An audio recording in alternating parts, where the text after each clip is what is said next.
हरे कृष्ण कृष्ण कृष्ण हरे हरे, हरे राम राम राम हरे हरे। हरे कृष्णा, हरि बोल हरि बोल हरि बोल। जय जय श्री राधे श्याम। कैसे हो आप सब? उम्मीद करती हूँ आप सब अच्छे होंगे। और मेरे मन में एक बात हमेशा रहती है कि कब मुझे ब्रज में निवास मिलेगा। तो ब्रज में निवास मिलना बहुत मुश्किल है, बहुत मुश्किल। और देखो तो इतना सा भी मुश्किल नहीं है। इतना सा भी मुश्किल किसके लिए नहीं है? तो भगवान के भक्त के लिए। क्योंकि कुछ लोगों का ऐसा सोच होता है कि मैं ब्रज में वास करूं, सुना है वहां पे जन्म लेने से भी भगवान श्री कृष्ण के नगरी में जाना होगा। मतलब लोग जाते हैं, ऐसे कहते हैं। और वहां पे मरना भी बहुत ही सौभाग्य की बात है। तो मरना और जन्म लेना हमारे हाथ में बिल्कुल भी नहीं है। ये हमारे आराध्य श्री कृष्ण के हाथ में है और श्री राधा रानी के हाथ में है। तो मेरा भी जिंदगी का सबसे आखिरी जो विश है वो यही है कि मैं वृंदावन में निवास करूं और जिंदगी में वहीं पे पूरी की पूरी जिंदगी जीऊं, चाहे दुख में हो, सुख में हो, जैसी भी स्थिति में हो। बस उसको छोड़ना नहीं चाहती। शरीर से फिलहाल मैं उससे बहुत दूर हूं, पर मन से इतना सा भी दूर नहीं हूं। ये मेरा हृदय जानता है, ये मेरे श्री कृष्ण जिन्होंने मेरे अंदर वो भाव डाला है, तो उनको पता है। तो ऐसे ही एक बाबा थे वृंदावन धाम में। बहुत बड़े तपस्वी थे और बहुत ही नाम जाप करते थे। दिन रात सिर्फ कृष्ण नाम, कृष्ण भगवान का ध्यान, और हमेशा राधा रानी को ध्यान करते थे, कृष्ण का ध्यान करते थे पूरी जिंदगी। जो भी काम करते थे, काम करते वक्त राधा राधा राधा, कृष्ण कृष्ण कृष्ण, और हमेशा ध्यान भी उन्हीं का चलता था। ब्रज की कथा है और ब्रज के साधु की कथा है। तो होता ऐसे, पूरी जिंदगी उन्होंने कृष्ण का नाम लिया, उनका ध्यान किया, और फिर एक दिन परेशान होके कहते हैं कि हे कन्हैया, सारी जिंदगी मैंने तुम्हारा नाम लिया, तुम्हारा ध्यान दिया, पर तुमने मेरे ऊपर कोई कृपा नहीं किया। इसीलिए अब मैं ब्रज को छोड़ के जा रहा हूं बरसाना। क्योंकि बरसाने वाली जितनी करुणामयी, दयामयी, कृपामयी है, उतने तो तुम हो ही नहीं। तभी तो आज तक तुमने दर्शन नहीं दिया मुझे। तो फिर मैं क्यों रहूं तुम्हारे ब्रज में? मुझे नहीं रहना, मैं जा रहा हूं। तो वहां से वो निकल पड़े रात को। बोरिया बिस्तर उठाया, कमंडल उठाया, डंडा उठाया, और वहां से वो निकल पड़े। पूरी रात चल रहे हैं, चल रहे हैं, चल रहे हैं। जब सुबह हो गई, सुबह तक भी चल ही रहे थे। सुबह को सोचा शायद मैं बरसाने आ गया। जब देखा कि सूर्य भगवान ने अपनी रोशनी पूरे ब्रज पे फैला दिया, तो उन्होंने देखा कि अरे मैं जहां पे रात को चलना शुरू हुआ था, सोचा बरसाने आ चुका हूँ, ये तो मैं वहीं पे खड़ा हूँ। मैं रात भर चल रहा हूँ, मैंने बैठा ही नहीं, मैं रुका ही नहीं हूँ। रात भर चल रहा हूँ, मेरे पाँव में दर्द हो गया चलते चलते, और ये क्या, मैं जहां पे था वहीं पे हूँ। तो कहने का मतलब ये है कि हमारे चाहने से ना तो हम वृंदावन जा सकते हैं और ना ही वृंदावन से आ सकते हैं। ये सब कृष्ण भगवान की कृपा और उनके माया से ही पॉसिबल है। तो हमारी इच्छा से कुछ नहीं होता। हाँ, हमारी इच्छा से हो सकता है। कब? जब हमारा प्रेम ईश्वर के लिए इतना स्ट्रांग हो, इतना स्ट्रांग हो कि भगवान खुद हमसे प्रेम करना शुरू करते, तो फिर हम जो चाहेंगे हमारे प्रभु हमारी खुशी के लिए बिल्कुल वैसे ही करेंगे। जैसे कि जब गोपियों का मन होता था कि कृष्ण हमें दर्शन दे, हमें अपनी बंसी की धुन सुनाए, वो सोए रहते थे। पर जब उनको लगता था कि कोई गोपी है जो मेरी बंसी की धुन सुनना चाहती, तो उठ के बैठ के बांसुरी बजाते थे कि मेरे भक्त की इच्छा है तो मैं कैसे ना करूं। तो वो बंसी बजाना शुरू कर देते। क्यों? अपने भक्त की खुशी के लिए। और कुछ लोग कहते हैं कि वो ग्वालन जो होती है, जो वो जैसे कि गोपियां जो ग्वालन थी, वो एक साधारण गोपियों की तरह ही थी। जैसे कि मतलब ग्वालन आजकल की होती है, वो आजकल की जनरेशन की, वही वो यादव वंश में थी, पर वृंदावन की होने की वजह से प्रभु उनसे प्रेम करते थे, उनके इशारों पे नाचते थे। पर ये बिल्कुल सत्य नहीं है। वो इसलिए क्योंकि जितनी भी गोपियां हैं श्री वृंदावन धाम में, वो जन्मों जन्मांतर तक तपस्या उन्होंने किया था कि हे प्रभु, जब भी आप लीला करने के लिए पृथ्वी पे अवतरित होगे तो मुझे अपनी लीला में आप मुझे पार्टिसिपेट करने के लिए एक रोल देना। और सबसे जो पहला उनका विश था वो यही था कि वो तपस्या कर रहे थे, हर भगवान श्री हरि विष्णु को प्रसन्न किया। जब प्रसन्न होकर के भगवान श्री हरि विष्णु आते हैं और ऋषि मुनियों को पूछते हैं कि बोलो ऋषिवर, आप क्या चाहते हो, क्यों मुझे तपस्या करके बुलाया यहाँ पे। तो ऋषिवर कहते हैं कि मैं आपको पुत्र के रूप में प्राप्त करना चाहता हूँ। और एक ऋषि नहीं थे वहां पे, हजारों ऋषि थे। सबके मन का यही एक इच्छा था कि मैं भगवान श्री हरि विष्णु को एक स्त्री बनूं और अपने गर्भ से भगवान को मतलब अवतरित हो तो मेरे गर्भ से ही हो। भगवान का कभी जन्म नहीं होता, भगवान कभी भी जन्म नहीं लेते, भगवान लेते हैं अवतार। तो इसीलिए उन्होंने ऐसा जब विश किया तो भगवान कहते हैं कि देखो, जब मैं अभी जन्म अवतार लेने वाला हूँ उसमें ऑलरेडी मेरी दो माताएं फिक्स हो चुकी है। उन्होंने भी कई वर्षों तक मुझे अपने पुत्र के रूप में प्राप्त करने के लिए उन्होंने घोर तपस्या किया। तपस्या के बाद उनको वर दिया मैंने। तो दो माँ तो मेरी ऑलरेडी बुक हो चुकी है, अब तीसरी माँ भी बन चुकी है। मतलब तीसरी माँ के लिए भी उन्होंने किसी को जन्म दिया था इस दुनिया में। और तीसरी माँ कौन है पता है? बताऊंगी। आप लोग सोचोगे भगवान का कृपा ऐसे कैसे होता है। चलो हम तीसरी माँ के बारे में ही बात करते हैं। पहली माँ तो सबको पता है कि माता देवकी भगवान श्री कृष्ण को अपने गर्भ से अवतरित किए थी। दूसरी मैया यशोदा, जिन्होंने उनको पाला था। और तीसरी माँ कौन थी? तीसरी माँ की कहानी कुछ इस प्रकार है कि भगवान विष्णु जब वावन का अवतार लेते हैं, वावन अवतार लेने के बाद उन्होंने वावन अवतार जिसमें उन्होंने 3 पग भूमि की इच्छा की थी। एक बटुक कुमार बन के आए थे और राजा बलि को कहते हैं कि मुझे 3 पग भूमि चाहिए। राजा बलि कहते हैं मैं इतना बड़ा राजा हूँ और 3 पग भूमि मेरे से मांग रहा है, ये तो मेरा अपमान है। मांगना है ये तो कुछ और मांगो, दिल खोल के मांगो, मैं राजा बलि हूँ, देने के लिए ही भगवान ने मुझे जन्म दिया है। तो भगवान कहते हैं नहीं, बस मुझे 3 पग भूमि चाहिए। तो उस 3 पग भूमि में उन्होंने स्वर्गलोक, पृथ्वीलोक और उसके बाद उन्होंने पाताल लोक को भी नाप लिया था। तो राजा बलि की जो बहन थी उनको बहुत क्रोध आया कि कितना सुंदर बालक है। इसको पहले तो उन्होंने देखा कितना प्यारा है, कितना सुंदर है, जो 3 पग भूमि, कितना भोला है कि सिर्फ 3 पग भूमि चाहता है मेरे भाई से। तो कितना प्यारा है, काश मुझे ऐसा ही बालक मुझे भी भगवान कभी दे कि मैं भी ऐसे भोले प्यारे से बालक की माँ बनूं। तो उनके मन में ये मतलब इच्छा उत्पन्न हुई। भगवान मुस्कुराए और बोलते अच्छा, तो आप मुझे पुत्र के रूप में प्राप्त करना चाहते हो, तो फिर मैं जरूर पुत्र के रूप में आपको मिलूंगा। आप मेरी माँ बनोगी, मैं अवतार लूंगा और आप मेरी माँ बनोगे। फिर उसके बाद जब उनकी राजा बलि की बहन को ये लगता है कि मैंने सोचा था कितना भोला है, सीधा है, मैं इसको पुत्र के रूप में चाहूं, और अभी इसने मेरे भाई को 3 पग भूमि बोल करके पूरे की पूरी मतलब जैसे स्वर्ग लोक, पृथ्वी लोक और पाताल लोक, तीनों लोकों को इन्होंने 3 पग में डाले। तो बहुत छलिया है, ये तो बहुत छल करता है। अब मेरा भाई कहाँ जाएगा, अब हम लोग कहाँ जाएंगे। फिर उनको आया क्रोध, कितना भोला शक्ल बना के ऐसे छल करता है। अगर ऐसा छलिया मेरा पुत्र हो ना तो मैं अपने स्तन में जहर मिला के ऐसे बच्चे को मार दूं।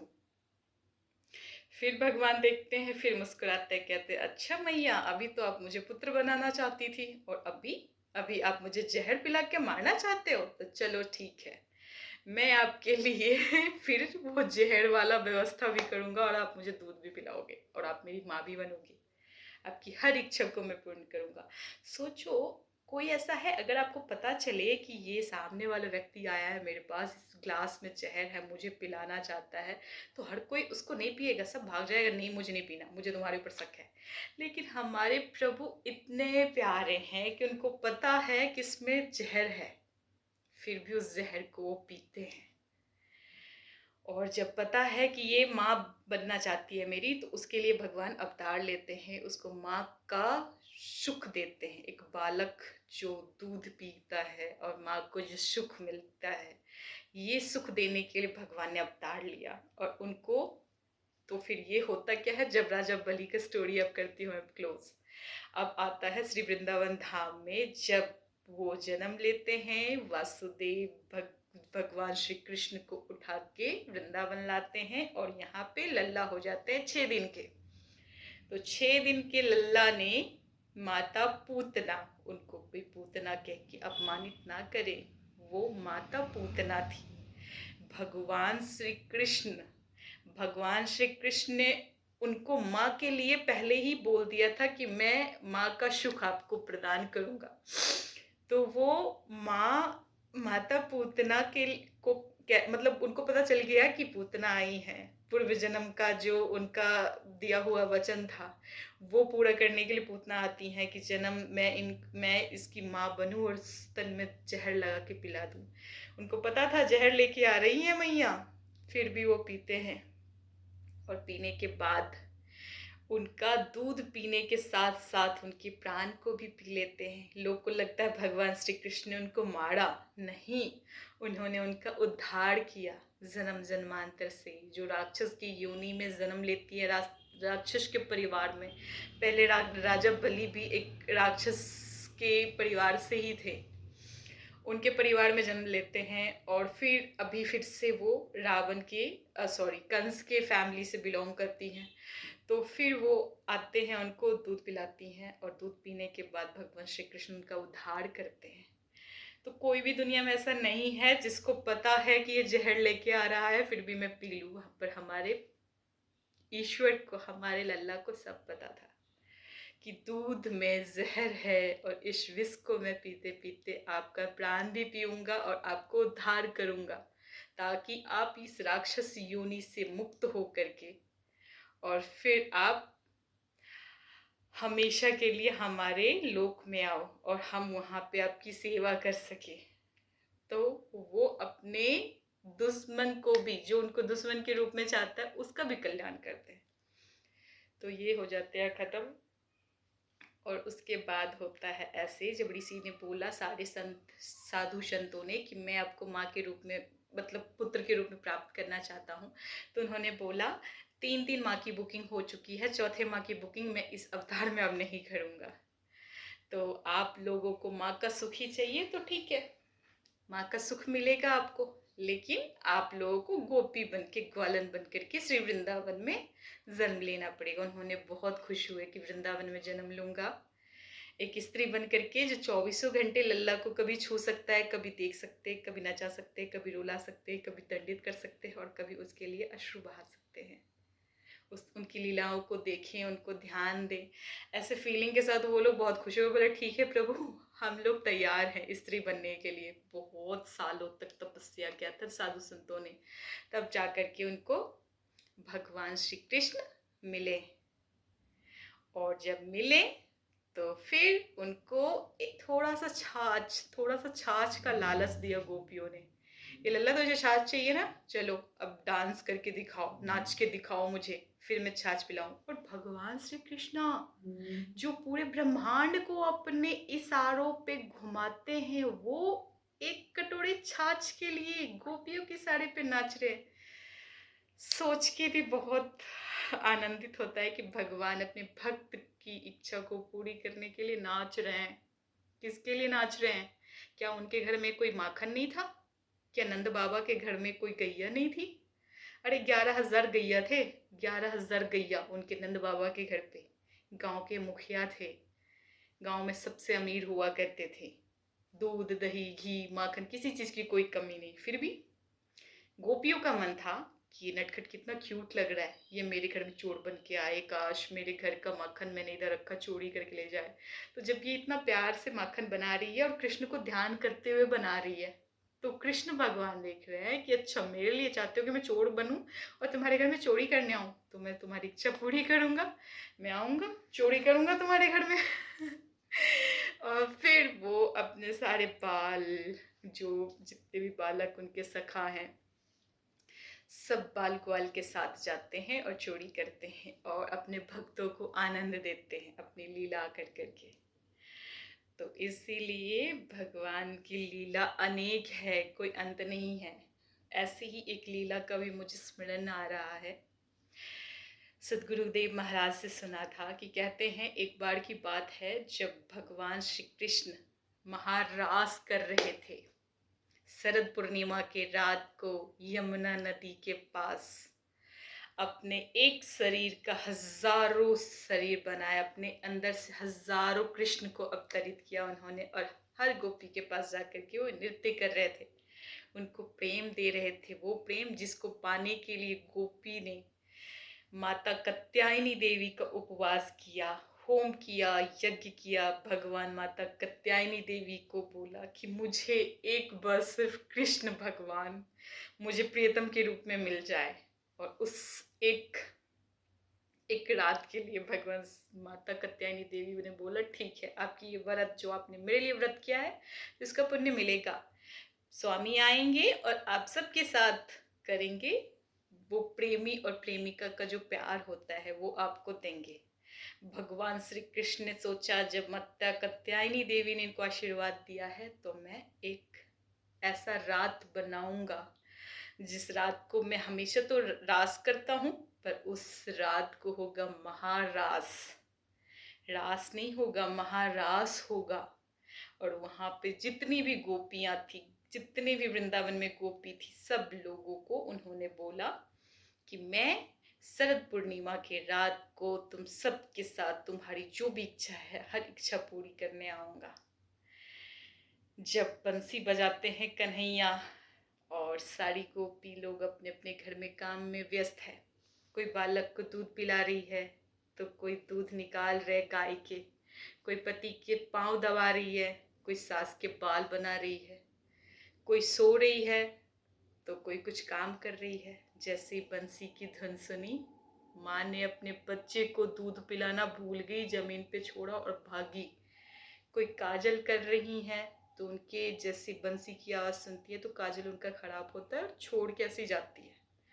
सभी लोग बंसी की धुन पे अपने मन उनका इतना ज्यादा उस चीज को लेके आकर्षित हुआ था कि शुद्ध अपने तन का शुद्ध भूल गई।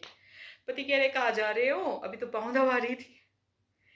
और उनको कोई होश नहीं है कहाँ जा रहे। बस सारी की सारी गोपियों ने अपना काम छोड़ा और निकल पड़े भगवान श्री कृष्ण के पास।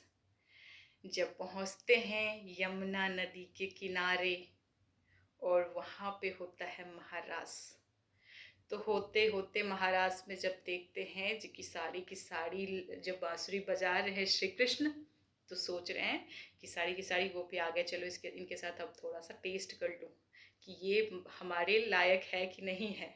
तो उनका टेस्ट करने के लिए उन्होंने बोला, अरे गोपी, तुम्हारे देखो, तुम तो अपने बच्चे को दूध पिला रही थी, तुमने अपने बच्चे को जमीन पे रोते हुए छोड़ के तुम आ गई मेरी बंसी की धुन सुन के।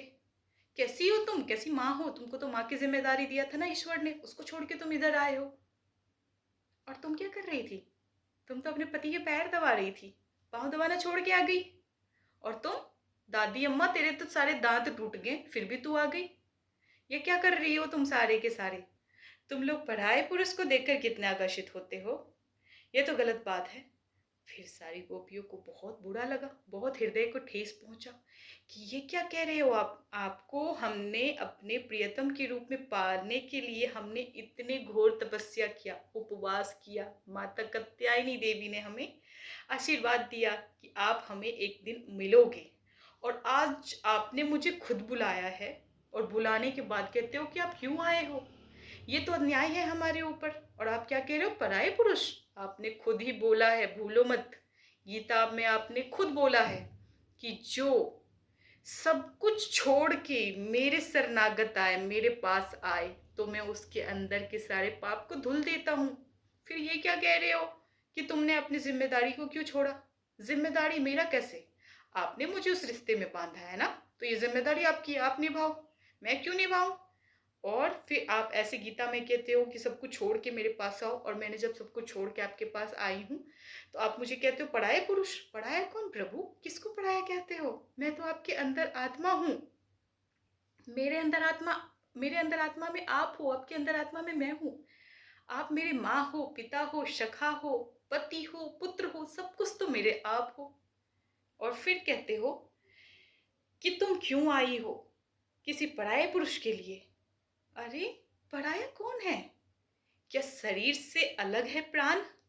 क्या सांस शरीर से अलग है? नहीं है ना, ये एक है। तो फिर आप क्यों कहते हो कि आप मेरे से अलग हो? आप में मैं हूँ, मैं में मुझ में आप हो। और आप ऐसे कहते हो तो सुन लो, आपके दर्शन को हम भूखे हैं, आपकी लीला के लिए हम तरसते हैं। लेकिन सुन लो कन्हैया, अगर तुम कहोगे कि हम चले जाएं, हम जिंदगी भर तुम्हारी मुख नहीं देखेंगे, लेकिन तुम जो ये कलंक मेरे ऊपर दे रहे हो कि पराया पुरुष, ये देना बंद करो। हमारा चरित्र खराब नहीं है।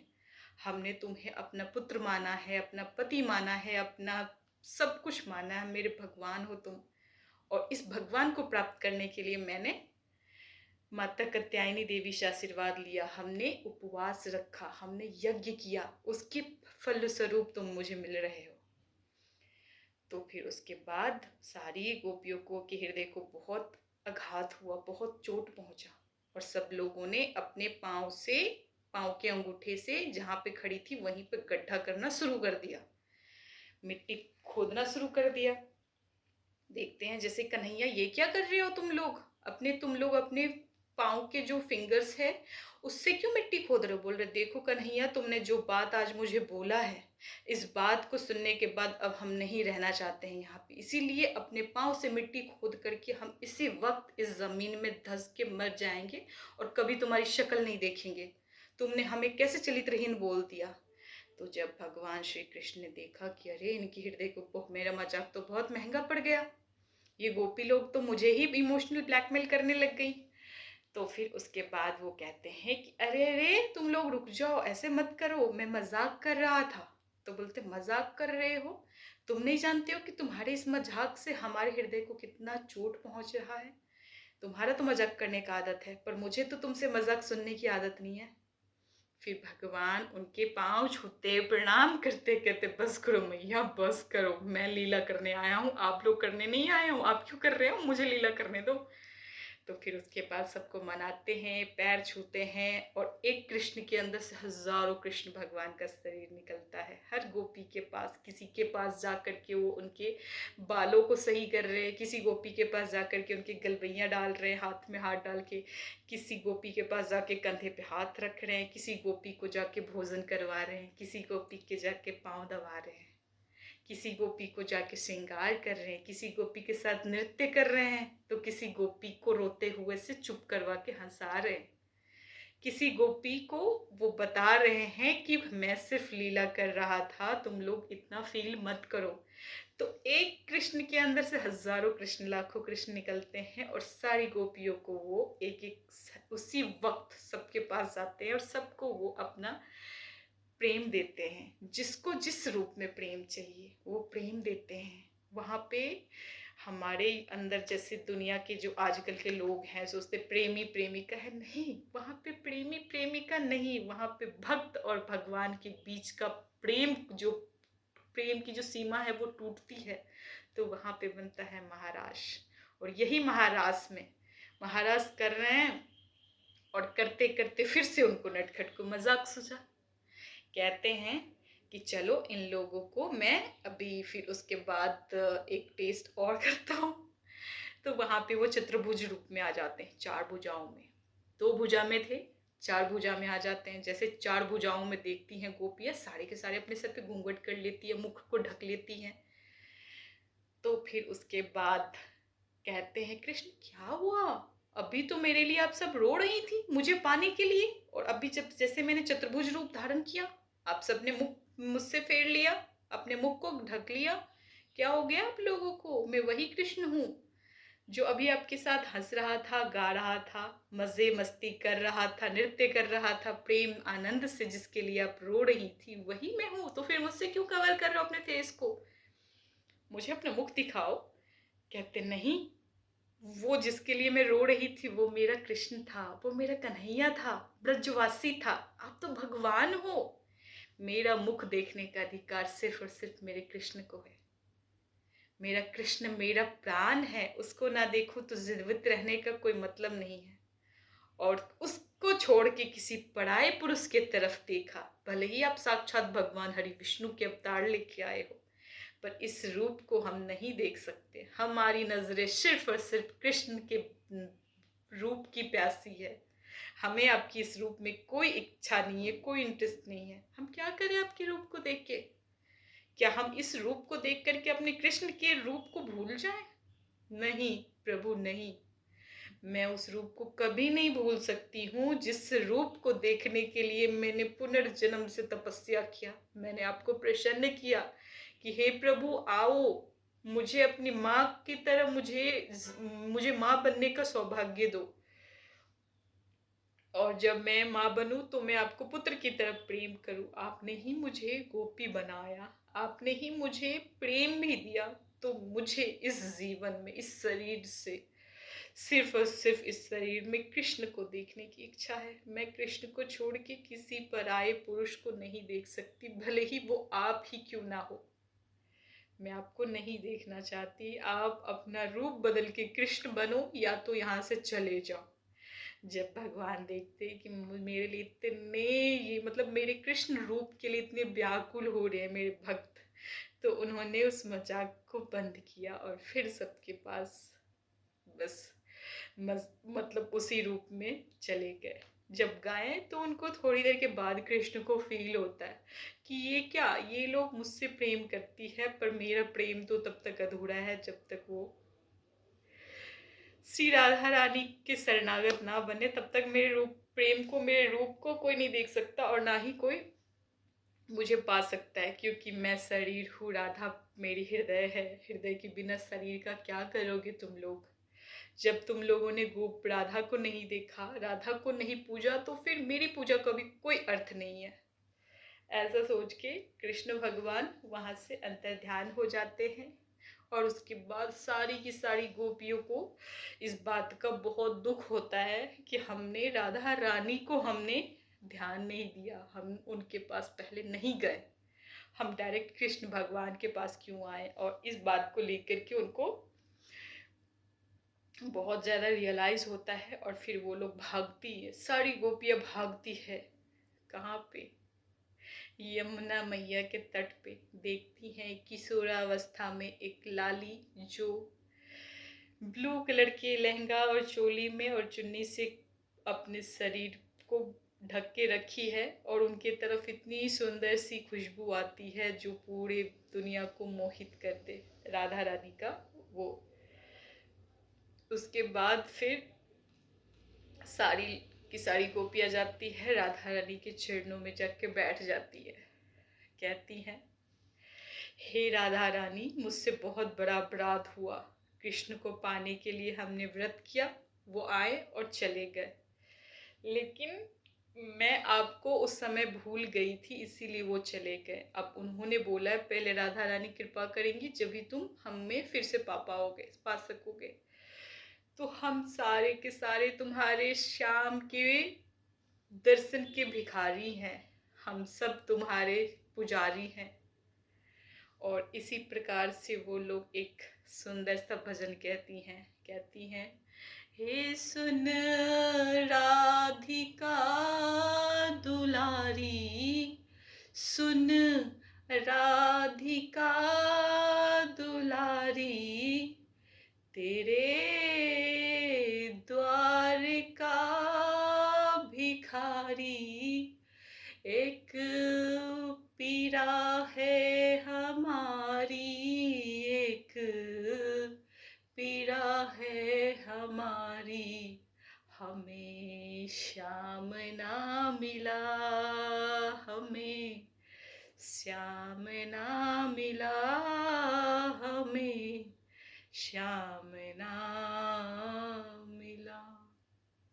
ये एक ऐसा भजन है जिसको सुन के हृदय जैसे लगेगा फट जाएगा। उसमें एक लाइन आती है जो कहते हैं, देता है कन्हाई जिसे प्रेम की दिशा, देता है कन्हाई जिसे प्रेम की दिशा, सब विधि उसकी लेता है परीक्षा, सब विधि उसकी लेता है परीक्षा, मुझे श्याम ना मिला, हमें श्याम ना मिला, हमें श्याम ना मिला। हे सुन राधिका दुलारी, तेरे श्याम का पुजारी, छलिया हाथ नहीं आए, छलिया हाथ नहीं आए।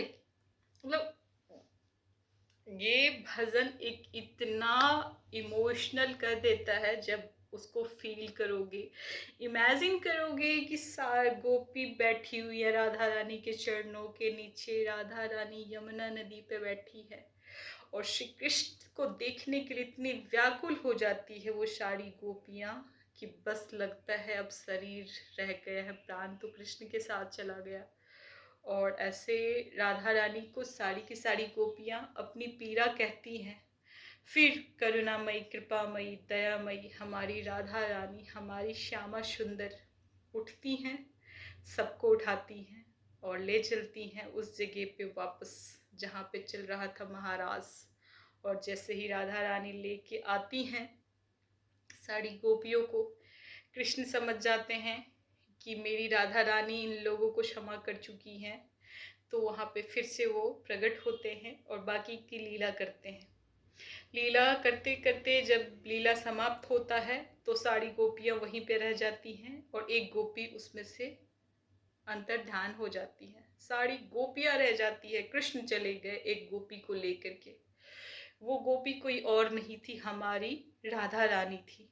जो राधा, जिसको कुछ रसिकगण कहते हैं कि ये श्याम सुंदर की सेविका है, तो कुछ रसिकगण कहते हैं कि अरे बड़ा आया तुम्हारे श्याम सुंदर की, उनको श्याम सुंदर की जो मतलब सहायता करते उनके साथ रहते वो नहीं है। हमारी श्यामा सुंदर इतनी सुंदर है कि तुम्हारे कृष्ण उनके पीछे पीछे डोलते हैं उनका मुख देखने के लिए, उनके चरण को स्पर्श करने के लिए। चरण के दर्शन करने से तुम्हारे कृष्ण मूर्छित पड़ जाते हो और तुम कहते हो कि हमारी राधा रानी तुम्हारी कृष्ण की सेविका है। तो ये बात रही रसिक गणों की। जो भी इमेजिन करे हम, जो भी ध्यान दे, जो हम सोचना चाहे, जो हम देखना चाहें, प्रभु वही बनते हैं। वो हमारी इच्छा से और हमारे भाव से ही वो प्रकट होते हैं।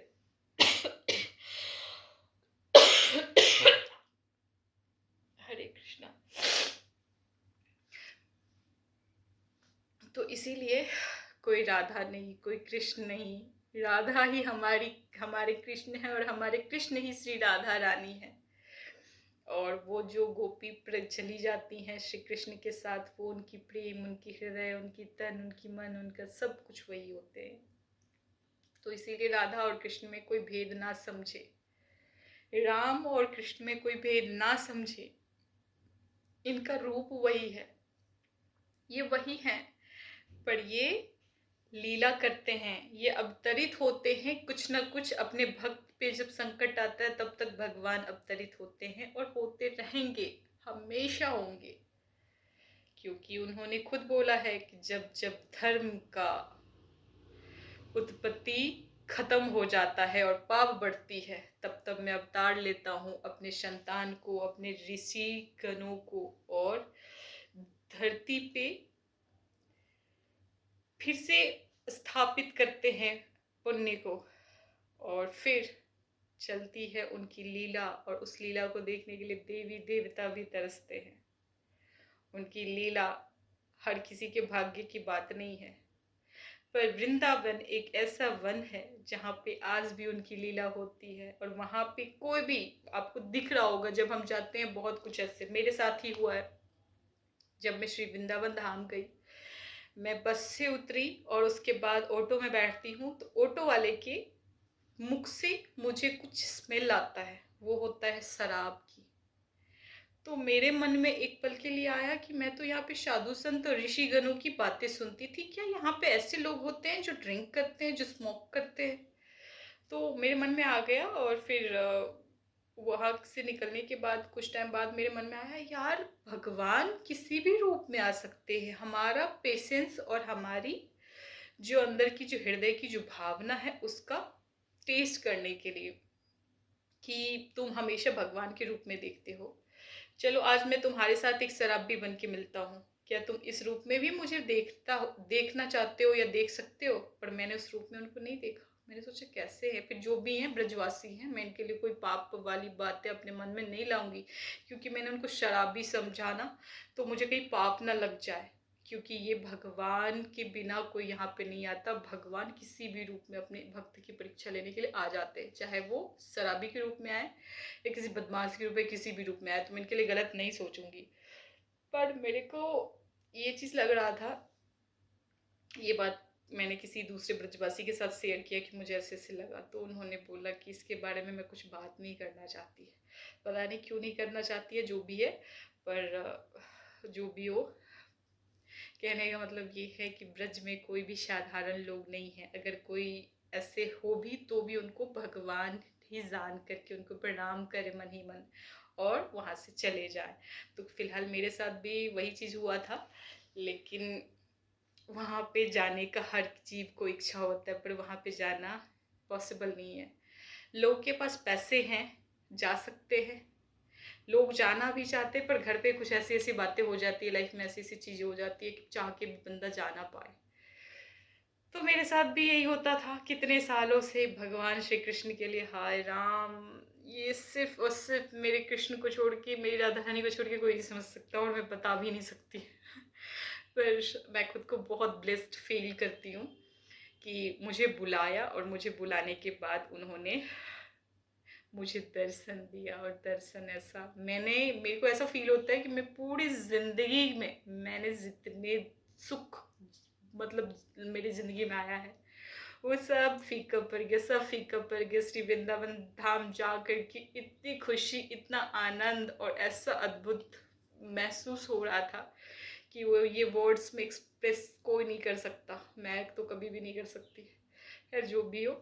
और फिलहाल आज के लिए भगवान श्री कृष्ण की कथा मैं यहीं पे रोकना चाहूँगी। ब्रज की लीला अनंत है, और भगवान भी हमारे अनंत है। अनंत जन्म जन्म करने के बाद भी उनकी बातें कभी समाप्त नहीं हो सकती। क्यों? क्योंकि हरि अनंत, हरि कथा अनंता। और हमारी ज़िंदगी बहुत छोटी है, और हमारा बुद्धि भी बहुत छोटा है, तो हमारी बुद्धि में वो आ ही नहीं सकते। आते भी हैं, जब उनकी कृपा होती है हम पे, तो आते हैं।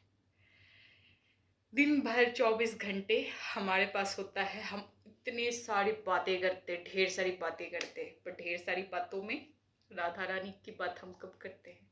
राधा रानी की कथा हम कब करते हैं? कृष्ण भगवान को ध्यान करते हैं? कब उनका नाम जाप करते हैं? तो हम चाहते तो कर सकते हैं, लेकिन हमारा ध्यान ही उधर नहीं जाता। क्यों नहीं जाता? क्योंकि माया, माया एक ऐसी हमारे ऊपर छाया को बना के रखती है, ये पूरा दुनिया का सुख दुख हमें फील होगा, पर कृष्ण भगवान को हमारे बुद्धि में आने नहीं देती। और जब आ गए वो, तो फिर आप समझ लो कि सबसे दूर हो जाओगे, जिंदगी में सबसे दूर हो जाओगे जिस दिन वो आपके जीवन में आ गए। फिर ना दोस्त रहेगा, ना रिश्तेदार, ना परिवार, ना घर, ना खाना, ना पीना, हर चीज का शुद्ध बुद्ध लुक हो जाता है। भक्त एक ऐसे है, मैंने फील किया है, मैं बताऊं, जैसे कि लोगों को लगता है, जैसे सपोज एक एग्जांपल के लिए मैं बता रही हूँ, जैसे कि मैं हूँ, ठीक है। आप सब मेरे को देखोगे, सोचो यार ये कितनी दुख में है, इसके साथ कितनी जिंदगी में कितने संकट है, कितनी मुसीबतें हैं, क्या क्या चल रहा है, फिर भी ये खुश कैसे है? तो होता ऐसे है कि भगवान हमारे जिंदगी में भी तकलीफ हमारे कर्मों के हिसाब से देते हैं। पर वो कर्म दुनिया देखता है। हमें लग और पर हमारी पर्सनल बातें करो तो उस पे हमें फील नहीं होता, फील होने नहीं देते, इतने दुख पड़ता है, दुनिया देखता है लेकिन हमें महसूस नहीं होता। पता है क्यों नहीं होता? हम चाहे तो हम भी महसूस कर सकते हो उस दुख को, पर क्यों नहीं होता? क्योंकि हमारे अंदर एक सेटिस्फैक्शन दे देते हैं हमारे ईश्वर। वो हमारे अंदर ऐसी बुद्धि देते हैं कि जैसे कि मान लो दुख हुआ तो उस दुख में भक्त बहुत प्रसन्न होता है। अगर किसी भक्त की जिंदगी में दुख आया ना तो बहुत प्रसन्न हो जाता है, कहती कि अरे भगवान आप मुझे दुख दे रहे हो, इसका मतलब है कि आप मुझसे मिलना चाहते हो। आपने खुद बोला गीता में कि जब मैं किसी पे प्रसन्न होता हूँ तो सबसे पहले उसकी संसार छीन लेता हूँ, तो मुझसे मेरा परिवार, मेरा घर, सब कुछ छीन लिया। तो यही तो बात है, जब आप मेरे जीवन में आने वाले हो तो प्रसन्न हो जाता है भक्त कि भाई अब तो ईश्वर आने वाले हैं, तभी तो इतना कुछ हो रहा है मेरे साथ। तो खुद को बहुत खुशी फील करता है वो, और बहुत ही ज़्यादा भगवान का नाम जब कंटिन्यू बढ़ा देता है कि आ जाओ, आपका स्वागत है, हर दुख के साथ, हर सुख के साथ बाहें फैला के मैं आपको स्वागत करती हूँ। तो इसके साथ जब सेटिस्फेक्शन आती है उस दुख में भी, उस भक्त को सुख की आनंद फील होता है, सुख वाला महसूस होता है कि मैं सुखी हूँ, मुझसे सुखी तो कोई दुनिया में हो ही नहीं सकता। क्योंकि ऐसे ऐसे लोग हैं जिसके पास घर है, गाड़ी है, जॉब है, बिजनेस है, सब कुछ है, हेल्थ है, सब कुछ है, इतने पैसे है कि गिनती करते करते जीवन खत्म हो जाए, पर खत्म ना हो पैसे।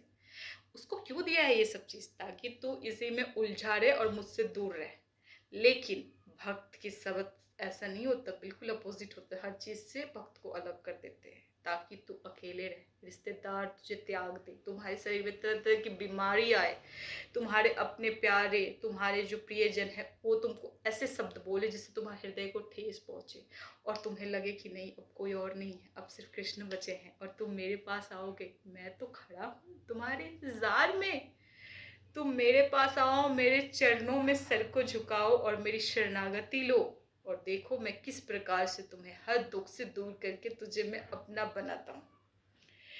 तो ये जब भावना भक्त के अंदर आ जाए, भक्त हर दुख के समय में उसको लगता है ये मेरे जिंदगी का सबसे बड़ा सुख है, ये मेरी जिंदगी का सबसे बड़ा सुख है। क्योंकि इतने दिन तो सुख था तो मैं ईश्वर से दूर था, अब दुख आ रहा है, इसका मतलब ईश्वर आने वाले हैं, तो भक्त बहुत प्रसन्न हो जाते हैं दुख को देख के स्पेशली। और सुख जब भी आता है जीवन में, कोई उसकी तारीफ करे या उसको कोई कुछ दे रहा है भक्त को या कुछ देना चाहता है, तो भक्त घबरा जाता है, ये क्या हो रहा है भगवान, ये माया को फिर से मेरे जीवन में आप रख रहे हो, फिर से मेरे जीवन में लेके आ रहे हो, आप क्या कर रहे हो, मुझे तो आप चाहिए, आपके ये सारे धन संपत्ति पैसे रिश्तेदार नहीं चाहिए, इसको हमसे दूर रखो, क्योंकि ये मिल गया तो आपको मैं भूल जाऊंगा, माया का असर मेरे ऊपर इस प्रकार होगा, इसीलिए माया को दूर रखो और मुझे सबसे दूर करके सिर्फ और सिर्फ मुझे आप चाहिए, आपको छोड़ के मुझे कुछ और नहीं चाहिए। ये भावना भक्त के अंदर होता है, तो क्या ये भावना आपके अंदर भी होता है?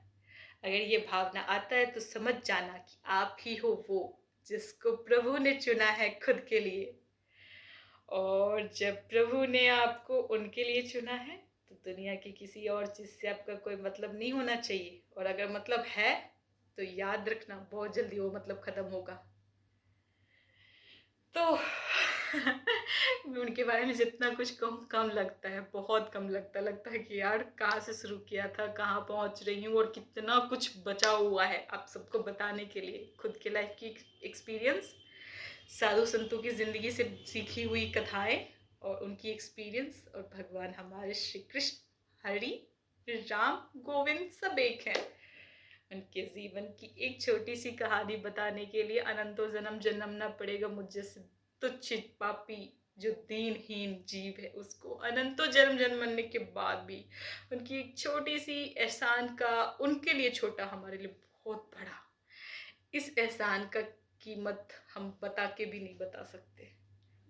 हमारे प्रभु हर जगह पे है, आप में है, मुझ में है, आपके हैं, मेरे हैं, हर किसी के है, हर जगह पे है, और सर्व सामर्थ्य है, हर चीज करने के लिए वो सामर्थ्यवान होते हैं। और फिर से मुझे फिर से एक कुछ कहानी याद आ रही है, जब चलाया था भगवान श्री कृष्ण का जो महाभारत का सीन खत्म होता है और वहाँ पे बच जाता है एक ऐसा कहानी जो जीवन में हमें बहुत कुछ सीख दे के जाता है। जब उत्तरा के गर्भ में पल रहे बालक के ऊपर अश्वत्थामा ने चलाया वो क्या नाम है उसका, ब्रह्मास्त्र। जब ब्रह्मास्त्र चलाते हैं तो ब्रह्मास्त्र चलाते ही उन सबको पता चल जाता है कि इसकी दिशा किधर जा रही है, उत्तरा के गर्भ की तरफ। उत्तरा हाथ जोड़ के कहती है, हे कृष्ण, हे मेरे नाथ, मैं आपके भांजे की वधू हूँ।